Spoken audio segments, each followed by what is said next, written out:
সাদা পোশাকে কাউকে গ্রেপ্তার করা যাবে না বলে নির্দেশনা দিয়েছেন স্বরাষ্ট্র উপদেষ্টা অবসরপ্রাপ্ত লেফটেন্যান্ট জেনারেল জাহাঙ্গীর আলম চৌধুরী। সোমবার খুলনা শিল্পকলা একাডেমির মিলনায়তনে জেলার পুলিশ, ফায়ার সার্ভিস সহ সকল সরকারি কর্মকর্তাদের সঙ্গে মতবিনিময় সভায় তিনি এই নির্দেশনা দেন। বিগত সরকারের সময়ে দুদক ও বিচার বিভাগ শেখ হাসিনার দাসে পরিণত হয়েছিল বলে মন্তব্য করেছেন অন্তর্বর্তী সরকারের আইন, বিচার ও সংসদ বিষয়ক উপদেষ্টা ডক্টর আসিফ নজরুল।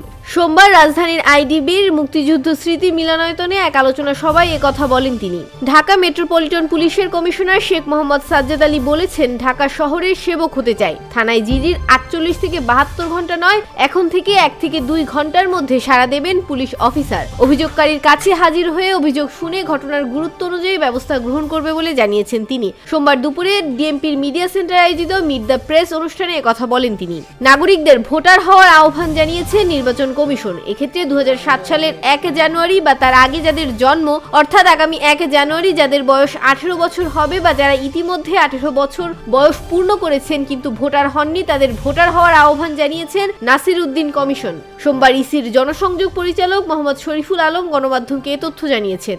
জয় বাংলাকে জাতীয় স্লোগান ঘোষণা করে হাইকোর্টের দেয়া রায় স্থগিত চেয়ে রাষ্ট্রপক্ষের লিভ টু আপিলের উপর আগামীকাল মঙ্গলবার পূর্ণাঙ্গ বেঞ্চে শুনানির জন্য নির্ধারণ করা হয়েছে। সোমবার আপিল বিভাগের জ্যেষ্ঠ বিচারপতি মোহাম্মদ আশফাকুল ইসলামের নেতৃত্বাধীন 3 বিচারপতির আপিল বেঞ্চ এদিন ধার্য করেন। ভারতের দক্ষিণ ইন্ডাস্ট্রির বহুল প্রত্যাশিত ছবি পুষ্পা 2 দ্য রুল মুক্তি পেয়েছে সপ্তাহ হয়নি, এর মধ্যেই 1000 কোটি ছুঁই আয় এই ছবিটির। অবিশ্বাস্য হলেও প্রতিদিনই একের পর এক রেকর্ড ভেঙে যাচ্ছে পুষ্পা 2 এর। মুক্তির দিন থেকে চতুর্থ দিনেও সর্বোচ্চ আয়ের ছবি হিসেবেই রেকর্ড গড়েছে।